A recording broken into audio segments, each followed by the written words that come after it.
Imagine um deserto incandescente, o sol escaldante a castigar a terra ressequida de Gileade. Neste cenário de aridez implacável, uma figura emerge, não com a pompa dos reis, mas com a autoridade do Eterno. Sua voz, como um trovão em céu sem nuvens, ecoaria pelos séculos, confrontando a soberba dos poderosos e reacendendo a chama bruxuleante da fé.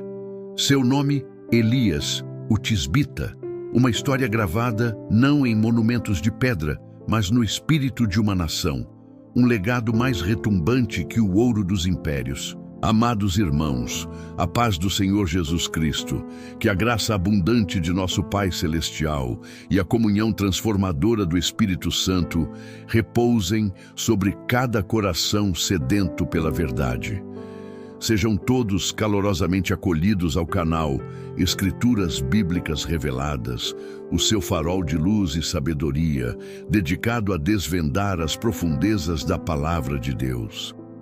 Preparem seus corações e mentes para uma jornada épica e inspiradora através da vida de um dos mais extraordinários profetas de Israel, Elias. Ao mergulharmos em sua saga, testemunharemos o poder assombroso de Deus manifesto e descobriremos lições eternas de fé indomável, coragem celestial e obediência radical em tempos de densas trevas espirituais. Se você anseia por um entendimento mais profundo das Sagradas Escrituras e por um relacionamento mais íntimo com o Criador, convidamos você, com alegria, a se inscrever em nosso canal. Curta este vídeo para que a poderosa mensagem de Elias alcance mais almas e compartilhe esta bênção com seus amigos e familiares. Deixe também o seu comentário.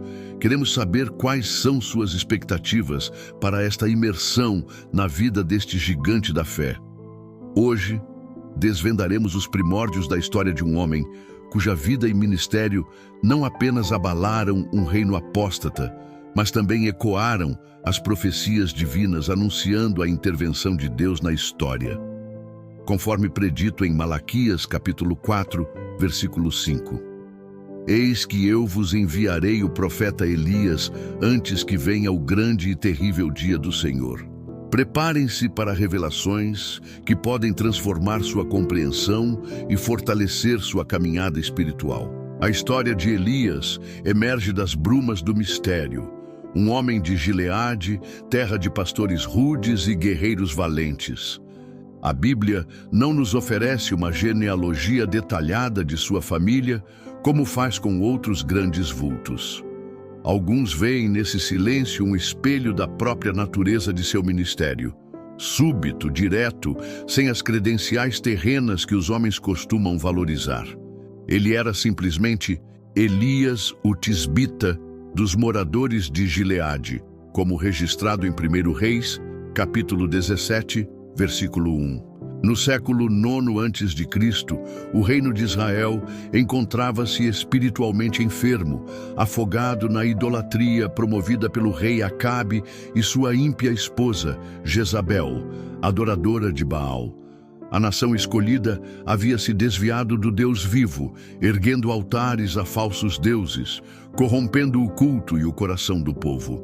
Era um tempo de escuridão moral e apostasia descarada.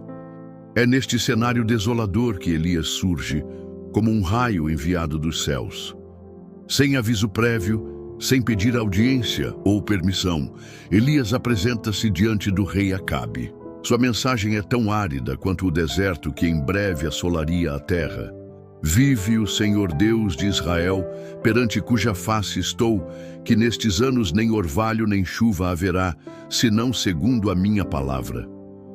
Uma declaração audaciosa, um desafio direto à autoridade do rei e aos deuses pagãos que supostamente controlavam a fertilidade. A palavra de um homem contra um império, mas respaldada pelo Deus Todo-Poderoso. E assim se fez. A seca se instalou sobre Israel, impiedosa. O céu se tornou bronze, a terra, ferro. Os rios secaram, as colheitas mirraram, e a fome começou a apertar suas garras sobre homens e animais. Enquanto o juízo divino caía sobre a nação rebelde, Deus cuidava de seu servo fiel. A palavra do Senhor veio a Elias, ordenando: retira-te daqui e vai para o Oriente e esconde-te junto ao ribeiro de Querite, que está defronte do Jordão. 1 Reis, capítulo 17, versículo 3. Imagine a cena. O profeta solitário, obediente, em um lugar ermo. O silêncio do deserto quebrado apenas pelo murmúrio das águas cada vez mais escassas do ribeiro.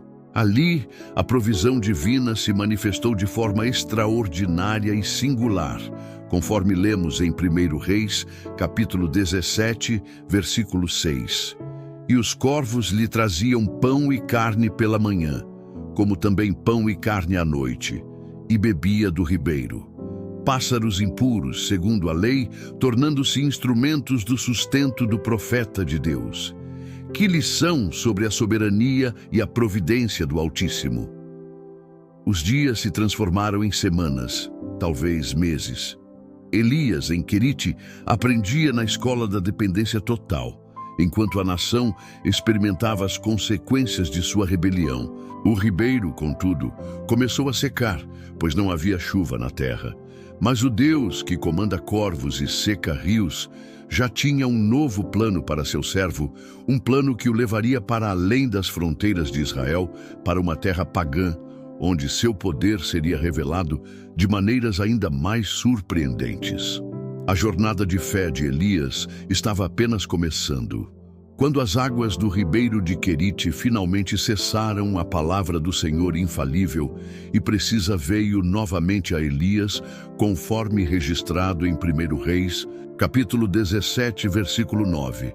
Levanta-te e vai para Sarepta, que é de Sidom, e habita ali. Eis que eu ordenei ali a uma mulher viúva que te sustente. Sidom, ironicamente, era a terra natal de Jezabel, o epicentro da adoração a Baal. Que mistério insondável! Deus enviando seu profeta para ser cuidado no coração do território inimigo. Elias obedeceu. Imagine a jornada. O sol inclemente, a paisagem desolada pela seca. Cada passo, uma prova de fé. Ao chegar aos portões de Sarepta, ele avistou uma mulher viúva apanhando lenha. Era ela. Com a sede apertando a garganta, ele lhe pediu um pouco de água. E antes mesmo que ela trouxesse, acrescentou um pedido ainda mais audacioso em tempos de fome. Traze-me agora também um bocado de pão na tua mão. 1 Reis, capítulo 17, versículo 11. A resposta da mulher revelou a profundidade de seu desespero. Ela não tinha pão cozido, apenas um punhado de farinha numa panela e um pouco de azeite numa botija. Estava apanhando lenha para preparar essa última e parca refeição para si e seu filho, para depois esperarem a morte. Sinta o peso dessas palavras, o aroma da desesperança no ar. Você já se viu diante de um pedido divino que parecia ir contra toda a sua lógica e seus últimos recursos?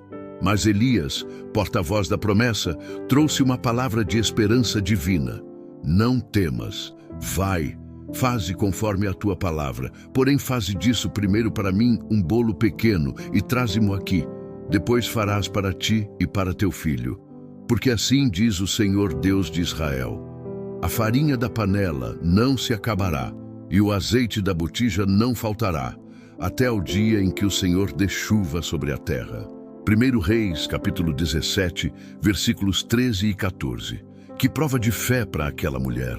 Confiar em um estrangeiro, um profeta de um Deus que não era o seu, em detrimento da última refeição de seu filho. E ela creu. A obediência precedeu o milagre. A farinha não se acabou, e o azeite não faltou dia após dia. Como ensina o teólogo Augustus Nicodemos, a fé genuína frequentemente nos chama a dar o pouco que temos, confiando que Deus pode multiplicar o que é entregue em suas mãos. Naquela casa humilde em terra pagã, a provisão de Deus era um testemunho diário de seu poder e cuidado. Contudo, a provação daquela família não terminara. O filho da viúva adoeceu gravemente, a ponto de não haver mais fôlego nele. A dor rasgou o coração da mãe, que em angústia confrontou Elias. Que tenho eu contigo, homem de Deus? Vieste tu a mim para trazeres à memória a minha iniquidade e matares a meu filho? 1 Reis, capítulo 17, versículo 18. O sofrimento, por vezes, nos faz questionar até mesmo as bênçãos recebidas. Elias, com o coração também tocado pela dor, tomou o menino dos braços da mãe, levou-o ao seu quarto e clamou fervorosamente ao Senhor por 3 vezes, estendendo-se sobre o corpo inerte da criança. Ó Senhor meu Deus, rogo-te que a alma deste menino torne a entrar nele. 1 Reis, capítulo 17, versículo 21. E o Senhor ouviu a voz de Elias. A alma do menino retornou, e ele reviveu. Que explosão de alegria e assombro deve ter sido aquele momento. Ao entregar o filho vivo à mãe Elias, não apenas restaurou uma vida, mas solidificou a fé daquela mulher que declarou: Nisto conheço agora que tu és homem de Deus e que a palavra do Senhor na tua boca é verdade. 1 Reis, capítulo 17, versículo 24. O poder sobre a morte, a mais temível inimiga, confirmava a autoridade do profeta e a veracidade de seu Deus. Muitos dias se passaram. A seca persistia e a fome assolava Israel. No 3º ano daquela calamidade, a palavra do Senhor veio a Elias com uma nova e perigosa missão. Vai, mostra-te a Acabe, porque darei chuva sobre a terra. 1 Reis, capítulo 18, versículo 1. Apresentar-se ao rei que o caçava por toda parte, cujo ódio era alimentado pela rainha Jezabel, era arriscar a própria vida. Enquanto Elias se dirigia para Samaria, a capital do reino, a situação era desesperadora. Acabe e seu mordomo Obadias, um homem que secretamente temia ao Senhor e havia escondido 100 profetas em cavernas, sustentando-os durante a perseguição de Jezabel, percorriam a terra em busca de pasto para salvar os animais que restavam. O encontro entre Elias e Obadias foi carregado de tensão. Ao reconhecer o profeta, Obadias prostrou-se, mas seu temor era palpável. Ele sabia que Acabe havia procurado Elias por toda parte e temia as consequências de anunciar ao rei a presença do homem mais procurado do reino. Vive o Senhor teu Deus, que não houve nação nem reino, aonde o meu Senhor não mandasse em busca de ti. E dizendo eles, aqui não está, então ajuramentava os reinos e nações, se verdadeiramente te não haviam achado. 1 Reis, capítulo 18, versículo 10. Obadias expressou seu dilema.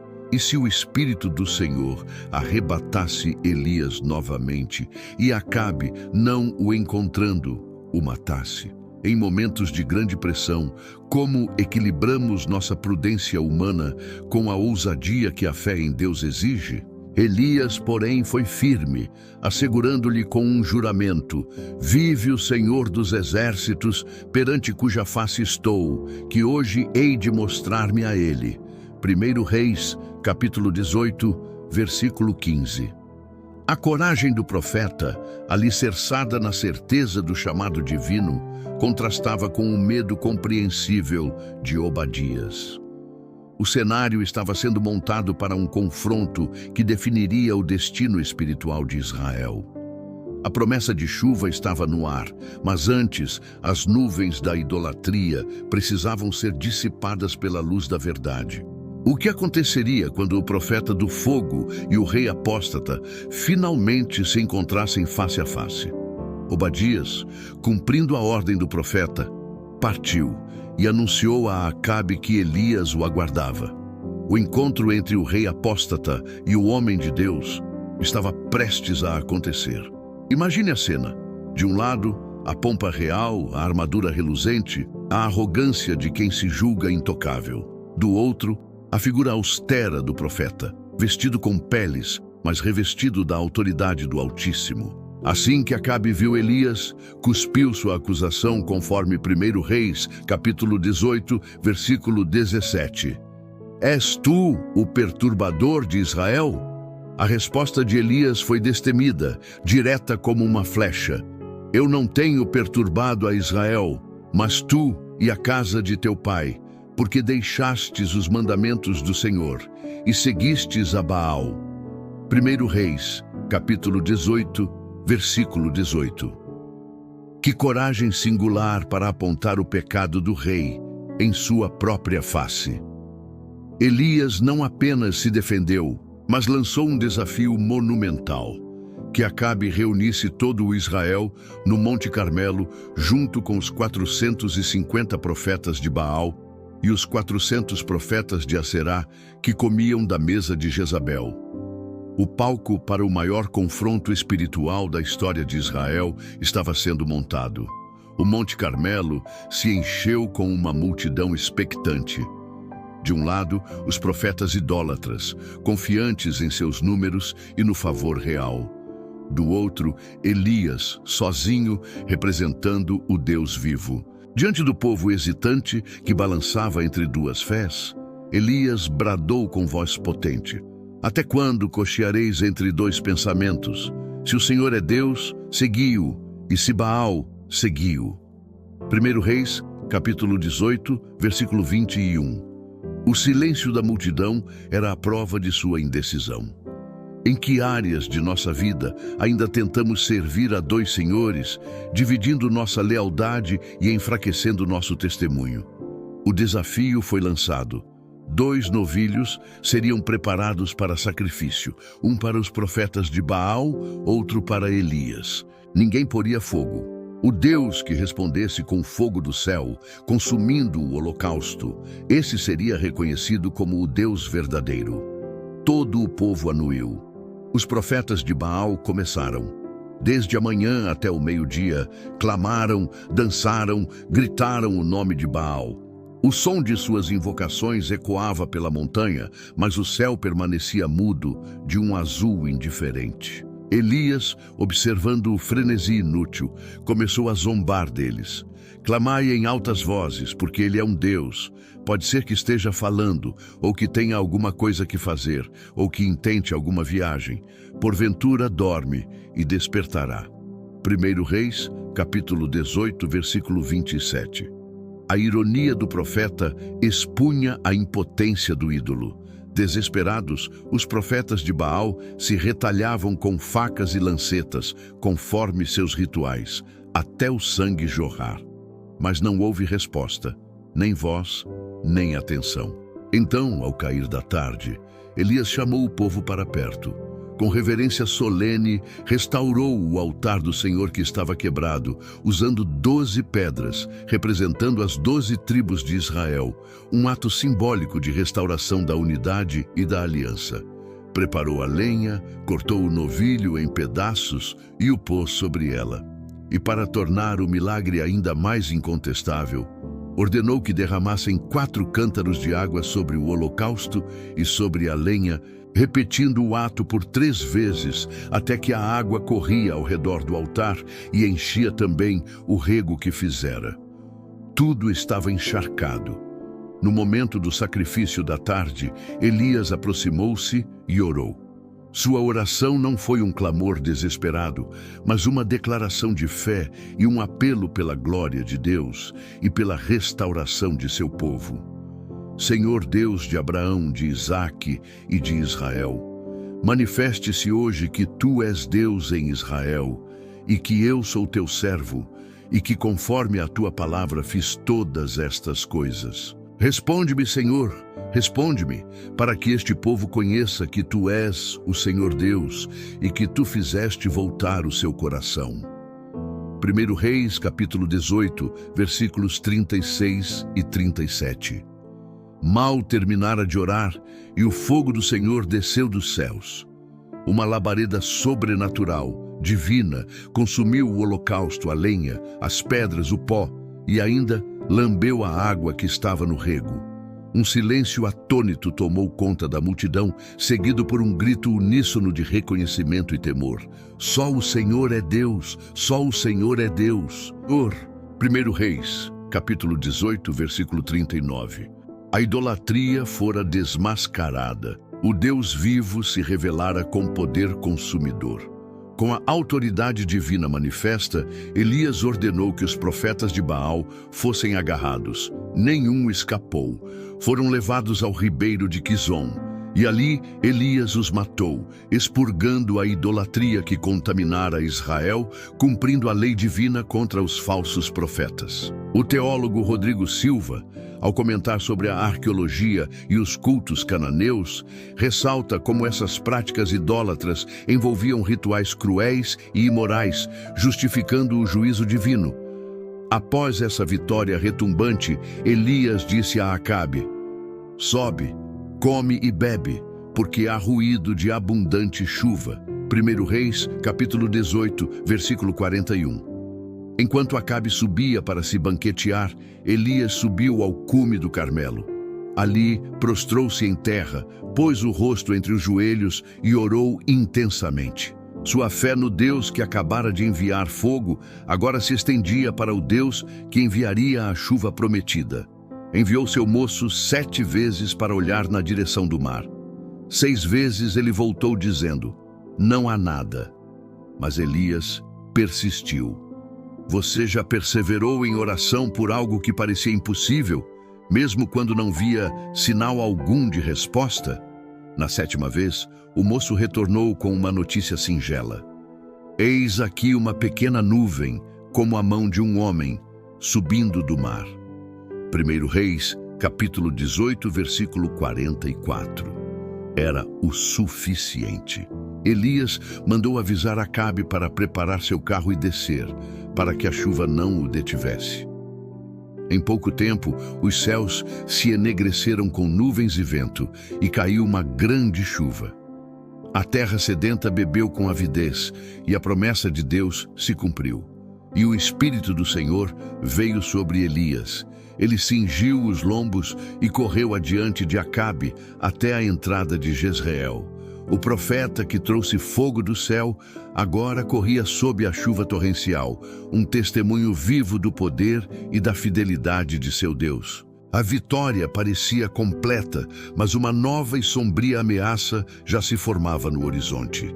A notícia da vitória esmagadora no Carmelo e da execução dos profetas de Baal chegou aos ouvidos de Jezabel, levada por Acabe.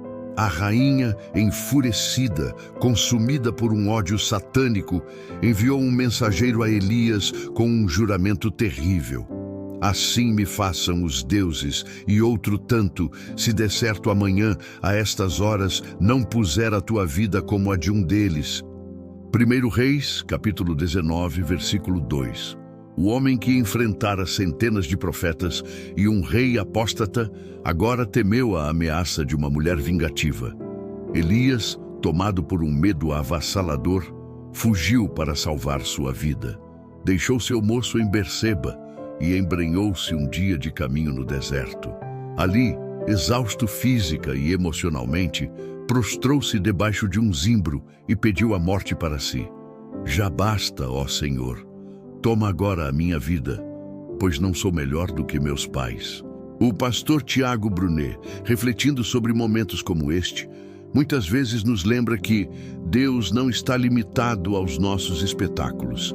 Ele frequentemente fala na quietude, quando acalmamos nosso interior para ouvir. Ao ouvir a voz suave, Elias cobriu o rosto com sua capa e saiu. Deus reafirmou sua soberania, deu-lhe novas missões. Ungir Hazael rei sobre a Síria, Jeú rei sobre Israel, e Eliseu como seu sucessor. E revelou-lhe que havia em Israel 7.000 joelhos que não se dobraram a Baal. Elias não estava sozinho. Cumprindo a ordem divina, Elias partiu e encontrou Eliseu, filho de Safate, lavrando com 12 juntas de bois. Elias passou por ele e lançou sobre ele a sua capa, um ato simbólico do chamado profético. Eliseu compreendeu. Pediu para se despedir de seus pais. Sacrificou a junta de bois, cozinhou a carne com os aprestos dos bois e deu-a ao povo. Então, levantou-se, seguiu Elias e o servia. O tempo do ministério terreno de Elias chegava ao fim. Quando o Senhor estava para arrebatar Elias ao céu num redemoinho, ele e Eliseu partiram de Gilgal. Por 3 vezes, Elias tentou deixar Eliseu para trás, em Betel, em Jericó e junto ao Jordão. Mas Eliseu, com lealdade inabalável, respondeu: Vive o Senhor, e vive a tua alma, que não te deixarei. 2 Reis, capítulo 2, versículos 2, 4 e 6. Junto ao rio Jordão, Elias tomou sua capa, dobrou-a e feriu as águas, as quais se dividiram para os 2 lados, e ambos passaram a pé enxuto. Do outro lado, Elias perguntou a Eliseu: Pede-me o que queres que te faça, antes que seja tomado de ti. Eliseu não pediu riquezas ou honra, mas peço-te que haja porção dobrada de teu espírito sobre mim. 2 Reis, capítulo 2, versículo 9. Um pedido audacioso, demonstrando seu desejo de continuar a obra de Deus com poder. Elias respondeu: Coisa dura pediste, se me vires quando for tomado de ti, assim se te fará, porém senão, não se fará. 2 Reis, capítulo 2, versículo 10. E, indo eles andando e falando, eis que um carro de fogo, com cavalos de fogo, os separou um do outro. E Elias subiu ao céu num redemoinho. Que visão gloriosa! Eliseu via e clamava: meu pai, carros de Israel e seus cavaleiros. E nunca mais o viu. Tomou as suas vestes e rasgou-as em 2 partes. Eliseu apanhou a capa que Elias deixara cair, voltou e parou à beira do Jordão. Feriu as águas com a capa, clamando: Onde está o Senhor Deus de Elias? As águas se dividiram, e ele passou. Os filhos dos profetas de longe viram e disseram: O espírito de Elias repousa sobre Eliseu. O ministério continuaria. A vida de Elias é um testemunho do poder de um Deus que usa pessoas comuns, com suas fraquezas e medos, para realizar feitos extraordinários. Ele nos ensina sobre coragem, fé, obediência, mas também sobre a realidade do desânimo e a importância de ouvir a voz suave de Deus em meio ao caos. Sua jornada, desde o confronto com a idolatria até seu arrebatamento glorioso, aponta para um Deus que é soberano sobre a história e fiel às suas promessas. Amados, a história de Elias não é apenas um relato do passado, é um convite à reflexão sobre nossa própria caminhada com Deus. Somos chamados à mesma fidelidade, à mesma coragem para confrontar o pecado em nossas vidas e em nossa sociedade, e à mesma dependência do poder divino. O Deus de Elias é o nosso Deus, pronto para nos sustentar, nos guiar e nos usar para seus propósitos eternos. Vigie, ore e entregue seu caminho ao Senhor. Se você, neste momento, sente o chamado de Deus em seu coração, se reconhece a necessidade de um Salvador que perdoe seus pecados e lhe ofereça vida nova e eterna, convidamos você a aceitar Jesus Cristo como seu único e suficiente Senhor e Salvador. Abra seu coração a Ele, confesse seus pecados e receba o dom gratuito da salvação.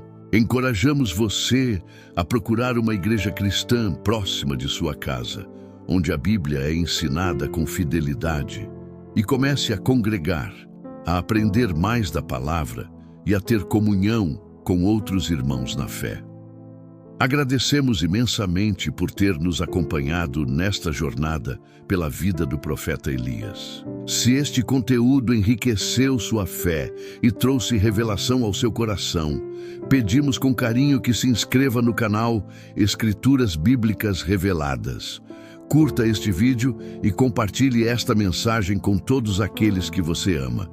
Se você assistiu até aqui, comente: eu estou comprometido com a verdade, que é a palavra de Deus. João capítulo 17, versículo 7.